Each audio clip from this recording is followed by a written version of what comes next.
For those of you who watch my videos, you know that at the ham benching up in Xenia, Ohio, unfortunately in the video I spelled Xenia wrong. Oh, I couldn't believe I did that, but you know. Anyway, at the ham benching, Scott Johnston, our good subscriber, he was there and he gave me a horseradish plant. Or actually a horseradish, and we had talked about it back and forth with messages before the ham benching, before he left Virginia and I left Arkansas to go there, and he volunteered to bring one to me, and I said that's great, and because he told me how to make my own horseradish sauce. So I'm really looking forward to this. Anyway, the leaves, by the time I got this thing back to Arkansas, it was in a plastic bag wrapped in a wet paper towel and everything, but by the time I got it back to Arkansas it was looking pretty poorly, you know. So I pulled off all the bad looking leaves and I brought it out here in the sun and stuck it in a jar of water, and you can see I'm getting some nice fresh leaves out of it. So what we're going to do now is we're going to transplant it to one of these boxes where I have, I'm probably going to put it in over there. I just don't have a whole lot of dirt to play with. I lost it all in the flood. I'm going to go ahead and plant it right there in the front, in front of my cucumbers. And we're going to see what happens now. What I'm going to do now, according to Scott, he said that all I have to do is lop off a piece of this thing, stick it in the ground, and it's going to flourish. Well, it makes kind of sense when you look at the way the plant is set up. There's roots at the bottom here, and here's some roots up here at the top. So if I was to like cut that straight across and plant these things individually in the dirt, you know, a little space apart, I should at least get 2 out of the deal. But from what I understand, this stuff goes crazy.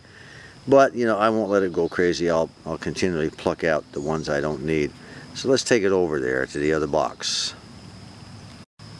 Well, as you can see, after the flood, I took a shovel and I picked up all the loose black dirt that I could find, and I filled up these three bins. I was able to scrounge up, you know, that's all. I mean, there was just no more.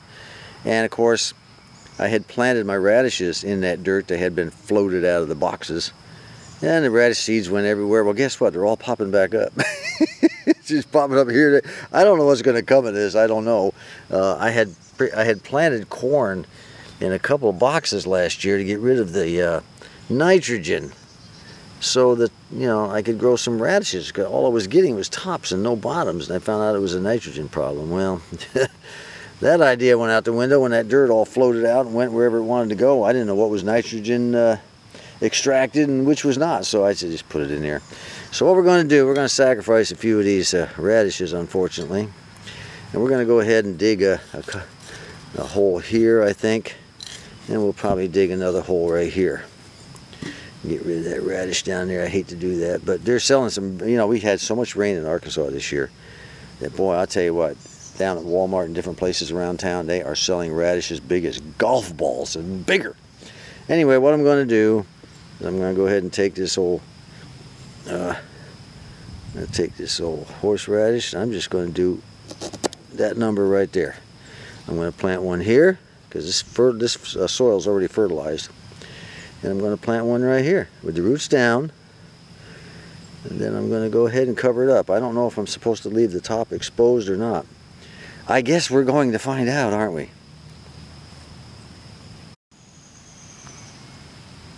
Alright, they're in. There's one right there, slightly covered with dirt. I decided to bring it up into almost the surface. And then the other one, of course. It's going to rain like crazy again this afternoon, so I think what I'll do is I'll just kind of put a little water around each. I'm not going to overwater them. That should do it. I don't know, I've always liked horseradish, you know, horseradish sauce, not straight horseradish. I'm not that brave. But according to Scott Johnston, you can go ahead and mix it with mayonnaise, and I'll get back with him in case there's any other little you know, tidbits he puts in the sauce to make it taste better. I don't know, but we shall see. All right, we'll be watching this from time to time. Now let me show you something new that I bought yesterday. I'll tell you what, before going in and looking at the new thing I purchased, let's stay with the garden for a little while. Some of you may have never seen the video where I covered trellis clips. These are called trellis clips. You get like a bag of 100 for $3-4. I mean, there's just a ton of them. They last forever.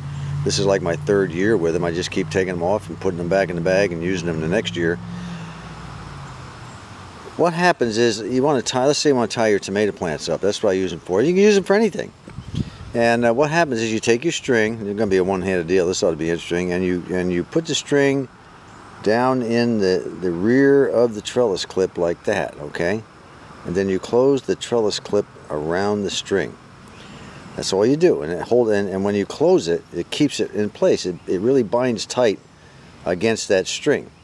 So what I'm doing now, we're going to have another severe storm tomorrow night, so I'm out here tying up the old tomato plants so they don't get blown around too much. One time I got them tied up just in time, and all the other neighbors' tomato plants blew down, but mine stayed up. These old trellis clips are pretty cool. Anyway, just use any old string. What I'm going to do is go around the bottom of a joint on the tomato plant here, probably right in here somewhere. Let me see. Yeah, we'll do it right here. And then just clip it. And then we got it upside down, really, for the way I want it. You just clip it around the joint. I'll show you that in a minute. And you snap it shut. And by joint, I'm talking about like this right here, see? You clip it around there where it can't slide up because it's hitting the branches, okay? And then you take your old string and just run it up to whatever it is you're tying it to and tie it in place. I'm probably going to re-thread this through the leaves and wind up putting it over here. I keep extra trellis clips out here, and when I need them I just tie up a string and clip them in place. Trellis clips, they work great. I'll show you what they look like when I'm all done here. Alright, that should do it. That should hold the plant up. Every time I get a branch that, you know, it goes way out like that, it starts to get thick, it gets heavy, and it bows down. You got to pick it back up again. And this is the quickest and easiest way to do it, and you reclaim them at the end of the year and use them over again. Buy the trellis clips if you're interested on eBay. Just type in trellis clips. And here's one I just put on too. You see where the string is, this string here is attached to a lower trellis clip down in there. And all I have to do on some of these plants, I don't have to run a new string. I just put the clip around an existing branch and clip it to the same string. Okay? Try to get it below some sort of... The problem I was having here was this thing was leaning over this way, and I kind of pulled it back and just clipped it to the string that was already there. They work great, okay? Let's take a look at the old potatoes for those of you who like to get the garden updates from time to time. Not everybody does. But the old potatoes are beginning to peter out. They're turning yellow, starting to fall over. And soon I will be the new potato king. Oh my goodness, I cannot tell you. I cannot wait. It's going to be a banner day. I might even send a tweet to old President Trump and tell him of my success. He'll like that. By the way, while I was up in Hamvention last week, I came back and there was a sweet potato mysteriously appeared during that time. And I asked the wifey about it. I said, where did that sweet potato come from? Out in the potato garden. You can see the branch and everything here. You know what she said? She said, Dickel a Flocket did that. That's exactly what wifey said. Uh-oh, we might have a problem with these potatoes after all. I noticed that there's holes being dug in different places. It wasn't all heavy like that. Anyway, wifey decides just now to tell me that she's seen rabbits and cats come out of here. Oh, jeez. Well, you know, it gets harder and harder by the day. I wish she'd have said something a little earlier. I might have put a fence around it, kind of keep them from doing it. Well, too late now. Another 30 days, it'll be time to harvest. Our son has been driving me bananas for years to get a smartphone. Well, I have a flip phone. You know, my little flip phone has served me well through thick and thin, you know. I mean, all I have to do is talk to people. I don't have to do all this other crap, you know. Just talk to people and I'm happy. I open it up, I talk, I flip it shut, I'm done. I don't need to be doing this and that and all this other crap. But anyway, he bugs me. You know, you need to send text messages. Oh, no, I don't. I don't need to text anybody. I wouldn't buy a phone to become a typist. You know, give me a break, you know. Anyway, he drives me crazy. So he took a trip to Louisiana today as part of his Louisiana the other day as part of his job. And on the way back, he stopped and spent, you know, some time in Conway with his mom while I was working, and he left me this. A bookazine, it's called. A bookazine. I never heard that word. Can you believe this? I'm supposed to read this, you know. And I'm supposed to learn all about the iPhones. Look at these two. They're probably laughing because they think it's so stupid. Anyway, he just bugged me. It was a kind gesture for him, you know. So anyway, to appease our oldest mechanical engineer son, I went out and bought an iPhone SE. An iPhone SE. I liked it because the size was what I wanted. I wanted to be able to get to everything with my little short, old senior citizen thumb, okay? I didn't want one of those big giant things. If I was going to get a big giant one, I'd have got one of those, what do you call them, Samsung Android phones. But he seems to think the iPhone is the best. I have to agree with him. I think iPhone is probably better. It's a better all-around phone, you know. And I read up on them and everything. And I came down with the idea that the 5S is what I wanted. But when wifey went down to get it for me while I was at work, the guy said, we don't have the 5S now. It's the SE, the special edition. They beefed it up.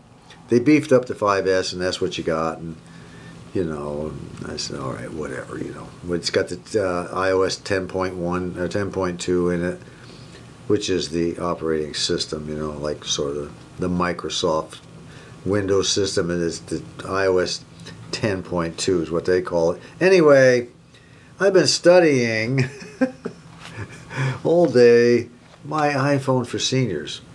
You know, I didn't even know how to turn this stupid thing on. That really irritated me. But at least I got it on. I've got all my phone numbers and things into it, which was a chore and a half. This little book here is great.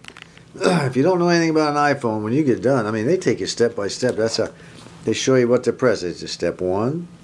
You know, it was step one, step two, step three. This is really a book for dummies. This thing was probably previously labeled iPhone for Dummies. But anyway, it's really great. They take you all the way through each thing. Your iPhone Safari app. Using the app, and they tell you how that's an application. They use the word app now. Ooh, that's a cool. It's an app. Anyway, they take you through the steps all the way through. There's 1, 2, 3, and then 4, and then 5, and then 6, and then 7, and 8, and 9. And they show you what to press and what you should get after you press it. This is really a good magazine. It really is a good instructional magazine, or a bookazine. And how to do FaceTime. Now that one I am interested in because I plan to do FaceTime. My son does not know I bought this phone. He has no idea. And when I get smart enough to do the FaceTime app on this thing, I'm going to ring him up. And he's going to say, what, are you using Mom's phone? And I'm going to say, no. Now let me tell you a little story here. I was putting in the telephone numbers on this thing from my flip phone, you know, putting them in one by one, and I accidentally pressed the call button to his phone. And I said, ooh, I didn't want to do that, so I quick shut it off. You know, it was too late. It rang one time, I guess. Well, he called back about 20 minutes later. And he says, did you call me? I said, well, no, I was messing with my my little phone here. And I said, I accidentally pushed the call button. I didn't mean to, you know. I said, I'm sorry. I said, I thought I caught it in time not to make it ring. And he says to me, well, Dad, you know that wouldn't happen if you had an iPhone. You remember in the last Mish-Mash video, I had just cleared a path kind of along the right-hand side here in our flooded garage. Anyway, I've got it all cleared out, this one side, as you can see, and a lot of it's going to the dump. What was in there is no good, and a lot of it is metal. It's going to the metal bin where I work. We have a reclamation bin there, and a lot of it was old, wet, soggy, burnt, or not burnt, but what do they call it? Warped wood from all the water, separated plywood. It was just a mess. Anyway, we're to the point now where I can start really doing something. I hope this afternoon to work on the second half, but we're getting ready to wash it out because there's still a lot of dried mud on the floor. Well, that's looking a lot better. I think what I'll do now is go in the house, have a cup of coffee, maybe Thomas's English muffin, toasted maybe, I don't know. And then we'll let it dry for a while, and then we'll come out and see what we can do with the other side. Well, progress has been made. Oh, it's Sunday afternoon, I'm wiped out. I've been working all weekend on this, all day, both days. And I'm going to call it quits. I'm too tired. Anyway, this pile of lumber will be next. But at least I can walk through here now. Plenty of mud still on the floor. It needs to be gotten up. But out here, this is all these pieces of equipment have been washed off. They were just caked with mud. And I think we're in pretty good shape. Well, maybe before I close the garage doors, I ought to put my lawnmower and cart in there. Yeah, the wagon and the lawnmower. Almost forgot. I think now that everything's back in the garage, I'll just watch another movie this afternoon. I haven't watched this. This will be my second movie if I get through watching it. I haven't watched that many movies at home in a long time. Anyway, I think I'll go ahead and... I've never heard of The Three Burials. Apparently it was directed by Tommy Lee Jones. It's supposed to be pretty good. We'll see. Sent to me by Rebel 9668. At long last, we're getting some stuff done on the roof. This is going to be a working day. It's Saturday, the weekend before, well, actually the Memorial Day weekend. I'm going to spend Saturday and part of Sunday working like a little beaver, and then hopefully take the rest of the time off. This is our fourth oldest grandson, and this is his friend. They're coming over, and I'm going to pay him some money to put the new roof on. We're finally going to get it on. And if it's not exactly 1000% perfect, you know something, I do not care. I need that thing covered. That this man right here, he has roofing experience. He's done a church and a house and a few other things. So this is basically his. You're just Anthony's gopher, right, Evan? Anthony got a kick out of that. We'll come back and see how they do later on. Big storm coming this afternoon, so in 4 or 5 hours. We'll come back and see how much progress they make. But we do have tarps. If I have to, we'll nail the tarp over it. Well, while they're putting up the shingles, I'm over here working on this. I'm going to cut some boards. I got a cabinet to mount on the wall of the garage. And as you can see, I've made quite a bit of progress since the last time I put up a Mish-Mash video about it. This has all been cleaned out, put up some racks. All the equipment's been washed off. It was just covered with mud. And I still got to get my radios out of my little wagon here. Get it in the new shop up on some tables. I'm going to be using this. Anyway, I've got some shelves to cut for the second row out of that plywood over there. The particle board that was on the bottom, and these racks came out of the old shed. You know what happens to particle board when you get it wet. Anyway, we're going to be mounting this cabinet today. This little puppy right here. We're going to put that baby on there. Get it up on the wall. I'll probably put it up down here somewhere. I'm going to use it to hold my oil and, you know, chainsaw oil and, you know, whatever, you know, antifreeze. It'll be automotive stuff. It'll be out of the way of everything else. I was going to stick it here, but jam up this corner too much. We'll stick it over here where it's quick and easy to get, especially when it's freezing. You want to get it and get out. A little less talk now. Let's get back to work. Well, there we are. A couple hours later, the boys are making great progress. I'll tell you, that looks really good. Nice and even. I have no complaints about that whatsoever. But they're getting low on nails, so I'm off to Lowe's to get them some more. Well, they're continuing to make progress on the other side, coming up this way. And I want everybody to meet our fourth oldest grandson, the one who's working on the roof. Turn around. I want him to meet his girlfriend. Yay. Now, this is Alyssa. Now, how long have you and Evan been going together? 4 years and 3 months. But who's counting, right? Yeah, nobody knows for sure. It's a 4 years and 3 months. Now you just, now don't tell anybody in what subject, but you just graduated from school, a college of some sort, right? Yes, I did. Yeah, how long ago? Was that a week ago, 2 weeks ago? 2 weeks ago. 2 weeks ago. And yeah. You've been attending that school for how long? 2.5 years. 2.5 years. Yeah. And you worked at Home Depot and different places during the entire time. So you're a working college type girl, right? Yes. All right, you're going to love this, guys. Tell them what you are now. I'm an automotive technician. An automotive technician. So you're the one who just sits in the office and pushes the paperwork, right? No, I will kick your butt if you ever call me that again.